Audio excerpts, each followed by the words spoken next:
ये साइंस है। तो क्या करें महाराज, हमने तो पाप कर्म भी कर रखे हैं मान लो।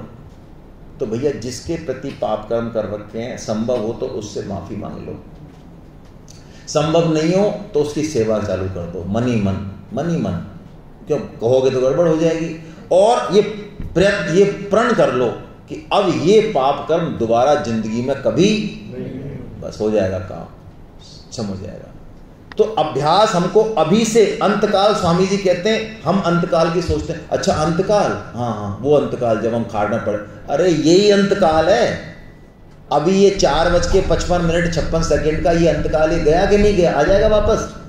तो जो इसको पकड़ लेगा, स्वामी जी कहते हैं इस अंतकाल को, वो उसको अंतकाल को भी पकड़ लेगा। जिसने इसको नहीं पकड़ा वो उसकी पकड़ में नहीं आएगा। तो अब भगवान ने ये फार्मूला दिया। अब फार्मूला नंबर 2 दिया भगवान ने कि यदि मेरा स्मरण नहीं आया तो भगवान रूल नंबर 2 बता रहे हैं, यम यम वापि स्मरन् भावम त्यजत्यन्ते कलेवरम तम तमैवैति कौन्तेय सदा तद्भाव भाविता। भगवान कह रहे हैं यदि मेरा स्मरण नहीं आया तो भगवान कह रहे हैं यम यम वापि स्मरण भावम, तेरा जहां जहां मन जाएगा, जहां जहां चित्त जाएगा, स्मरण जाएगा, तू उस भाव को, उस योनि को चला जाएगा। क्या बात है भैया, ये तो बहुत खतरा होगा। हमारा मन मरते समय 99% मृत्यु, जिन्होंने गीता नहीं पढ़ी है उनकी मृत्यु ऐसे होती है जैसे मैं बता रहा हूं। उनके सब रिश्तेदार इकट्ठे हो जाएंगे।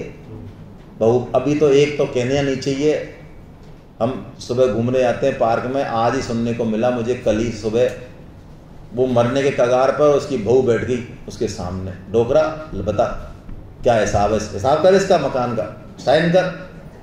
और वो उसकी तरफ देख रहा है, अपने पुत्र की तरफ। तो वो कह रहा पुत्र की तरफ क्या देख रहा है, मैं कह रही हूं जो ही है फाइनल, बोल भाई बोलो। अब ऐसे टाइम पे बोलो क्या हालत होगी। और ये तो अलग चीज है, अरे मरते हुए आदमी के पास हम उसके बेटे को, उसकी बेटी को, बुआ को और उसके सामने खड़ा करते हैं, कहते हैं लो पहचानो इसको, ये कौन है, बाबूजी जरा देखो ये पहचानो, ये ऑस्ट्रेलिया से आई है। अरे इनको पहचान के तो यहाँ पहुंच गया, अब तो नहीं पहचानते रहे क्या यार। हटाए इस बीमारी को, ऑस्ट्रेलिया से अमेरिका से आई है, क्या लेना देना है, इतना पहचान लिया इसको, क्या पहचानना। अब भगवान को पहचानो, भगवान का कीर्तन करो, भगवान का नाम लो, वही उनको खड़ा कर देते हैं उनको ही। ये यदि हमारी बुद्धि यदि घर में रही, स्त्री पुत्रों में और परिवार में रही, तो पक्की बात मानिए हमारे कर्म हुए तो मनुष्य बनेंगे, जिसके चांसेस बहुत कम है हम वहीं उस घर में ही जन्म लेंगे। यदि धन में आ सकती है तो सांप बनेंगे, शास्त्रों में वर्णन है इसका, छिपकली बनेंगे, कॉकरोच बनेंगे, बिल्ली बनेंगे, कुत्ता बनेंगे, वहीं पे ही, और जाएंगे और नहीं कहीं दूर वहां से। तो आपके घर में यदि कोई ऐसे जीव जंतु हों जो भगाने से नहीं भगते हैं तो उनको प्रणाम कर लिया करो आप।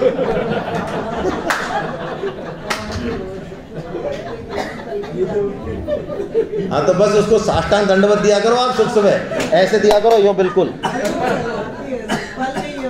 हाँ तो बस वो ही है, वो नहीं जाएंगे, आप कितना ही भगा लो उनको, क्योंकि उनकी आसक्ति वहीं जुड़ी हुई है। और यही गति देखो, नानक जी है ना, नानक जी उनका शिष्य था मर्दाना। तो उसके साथ जा रहे थे पंजाब में, वो ढेरी लगी हुई थी अनाज की, अनाज मंडी में होकर जा रहे थे। तो एक बकरा वो अनाज में से कुछ खाना चाह रहा था, और वहाँ पे अनाज की ढेरी के बाद दुकान थी, उस पर बैठा था मोटा सेठ बैठा था। तो जैसे ही उसने बकरे ने उस अनाज में से बुक्का भरा, वो सेठ आया डंडा लेके और उसके मारा जोर से सिर पे, और सारा अनाज निकाल दिया, और वो पै करता हुआ चला गया। तो ये देख के नानक जी बड़े हंसे। तो मर्दाना ने पूछा, अरे गुरुजी आप हंसे क्यों? अरे हम ऐसे ही हंस लिए। अरे कि नहीं बताओ आप हंसे क्यों? उन्होंने कहा ये जो सेठ है ना, सेठ ये छोरा, ये इसका बाप है।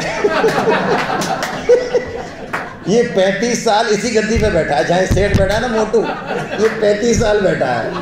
अब ये यहाँ से हिलने वाला, अब बताओ इसको ये 2 दाने नहीं खाने दे रहा है बेटा।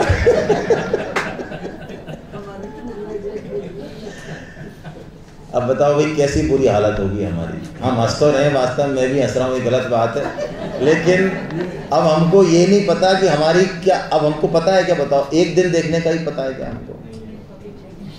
युधिष्ठिर के पास एक बार जब व्यक्ति आया तो युधिष्ठिर ने कहा ठीक है, आपको परसों दे देंगे, आपको जितना भी दान चाह रहे हो ना आप ये सब परसों दे देंगे। तो भीम गया और जो नगाड़ा होता है बड़ा वाला उसको बजाने लग गया, नगाड़े को जोरदार। अरे मजा हो गया, जय हो जय हो जय हो। युधिष्ठिर ने पूछा क्या बात है भाई, क्यों क्या कर रहा है, टाइम खत्म हो गया? अरे कि महाराज आपने काल को जीत लिया, कितनी बढ़िया बात है, हम तो उत्सव मना रहे। कि मैंने काल को कब जीता, ये क्या उत्सव मना रहा है, ये क्या फालतू बात है, क्या आपने कहा नहीं अभी इसको याचक को परसों आना, इसका मतलब परसों तक आप मर थोड़ी सकते हो। तो युधिष्ठिर ने कहा ओ वास्तव में कितनी बढ़िया बात है, बोलो हमारा क्या ठिकाना है और हम बताओ हमारा मन कैसी कैसी जगह जा रहा है, यदि ऐसे समय मृत्यु आ गई तो हमारी क्या दशा होगी। भाई देखो कहने की बात नहीं है, पशुओं को देखते हैं ना, हमारे यहाँ तो पशु भी आसपास रहते हैं, वास्तव में उनकी कैसी दशा होती है। हमारे घर के पीछे गाय भैंस पलती हैं, वो कई बार बाहर चले जाते हैं, घोर सर्दियों में वो रेंगती हैं, उनके पास कपड़े उड़ाने को नहीं मिलता, कोई कह नहीं सकते किसी से वो मनुष्य योनि में हम कितने श्रेष्ठ हैं।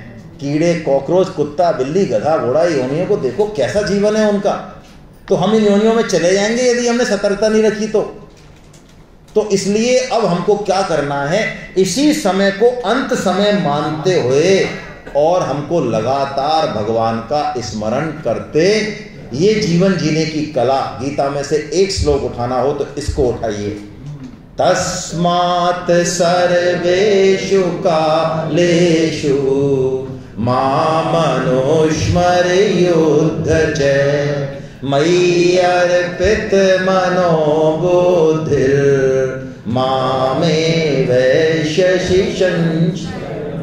भगवान कह रहे हैं तस्मात इसलिए, रूल नंबर 1 और 2 बता दिए, इसलिए अर्जुन तू क्या कर। अब भगवान ने चाबी दे दी जीवन जीने की कला। सर्वेषु कालेषु क्या कहा, सब समय, सोते समय, हाँ सोते 24 घंटे की बात हो रही है, ये एक क्षण भी नहीं है इसमें फालतू।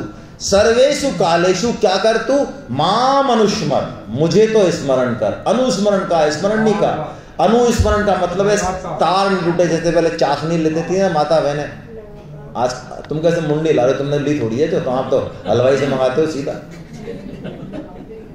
अरे पुरानी माता बहनों चाशनी लेती थी, चाशनी, तो वो तार टूटता नहीं था, तब चाशनी पकती थी, है ना।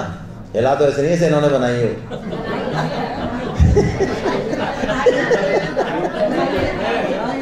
अब भाई आप बना रहे हो तो आपको प्रणाम है, 2 लड्डू नहीं बनाते कोई आजकल, है ना। दीपावली हो चाहे होली हो, सब जो है सब फर्जी माल आता है बाहर से। चलो जो बना रहे हैं उनको मेरा प्रणाम है भाई, उनको प्रणाम है, मैं अपने शब्द वापस लेता हूँ और प्रणाम करता हूँ यदि बनाते हैं तो, वास्तव में वो बंद नहीं है वो। तो अनुस्मरण का मतलब है भगवान का स्मरण टूटे ना। और क्या कह रहे हैं, युद्ध च, ये देखिए बड़ी बात, भगवान कह रहे हैं मेरा स्मरण भी कर और युद्ध भी कर। क्या बात है, युद्ध मतलब जो हमारा कर्तव्य, ये नहीं कि जो है जब जरूरत पड़े परिवार को घर को उस समय माला लेके बैठ जाओ, घर वाले कीकते रहो बेचारे, क्या मतलब है। आपकी डिमांड है बच्चों का पालन करो, पत्नी को देखो, घर को संभालो, आप कह रहे हैं हम तो सन्यासी हो गए, हमारा सब मन उठ गया। अरे मन क्या उठ गया, बैठना घर पे काम कर भाई, ये फर्जी बाड़ा नहीं चलेगा, ये सन्यास नहीं है, ये तो फर्जी बाड़ा भाग, ये तो रणछोड़ दास बना है। हम लोग प्राय यही समझते हैं भगवान में लगने का मतलब कि सब काम धंधे छोड़ दो, ये नहीं है। भगवान का काम करते हुए भगवान का स्मरण करना, ये भगवान ने कहा सूत्र, माम अनुस्मर और युद्ध च। क्या संभव है भाई, 24 घंटे भगवान का स्मरण और साथ में कर्तव्य कर्म करना, जो भी आपका कर्तव्य कर्म है, क्या ये संभव है? यदि संभव नहीं होता तो भगवान कहते नहीं, तो संभव तो अब हमारी खोपड़ी में असंभव लग रहा है, तो हम ये पूछ सकते हैं भाई साहब कैसे संभव है, वो बता दो। संभव तो है, क्योंकि भगवान ने, हमने ये बात कर ली, भगवान यदि कोई बात कह दें तो उसको तो मान लेना चाहिए।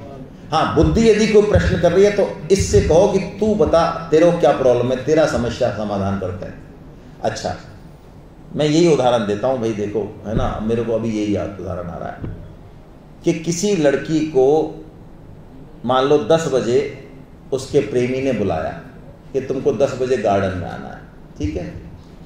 अब उस दिन ऐसा हुआ, लड़की तैयार हुई 8 साढ़े, अब देखो ये माँ होती है, ये भी कम नहीं होती है, इनको पता लग जाता है उसकी चाल डाल से, कपड़े के एक्शन से पता लग जाता है कि मामला गड़बड़ है आज कुछ। अब वो बताएगी तो नहीं, अब उसको वो काम में लगा रही है, ले मिक्सी में चटनी पीस, ऐसा कर, ये कर, वो कर। अब वो लगातार काम में लगी हुई है, लेकिन 2 घंटों चटपट चटपट काम कर रही है वो। उसको पता है काम करके अल्टीमेटली मेरे को 10 बजे वहां पहुंचना है। तो 2 घंटे लगातार वो काम कर रही है, जैसे जैसे माँ कह रही है, लेकिन एक क्षण भी वो ये नहीं भूल रही है कि मेरे को 10 बजे वहां।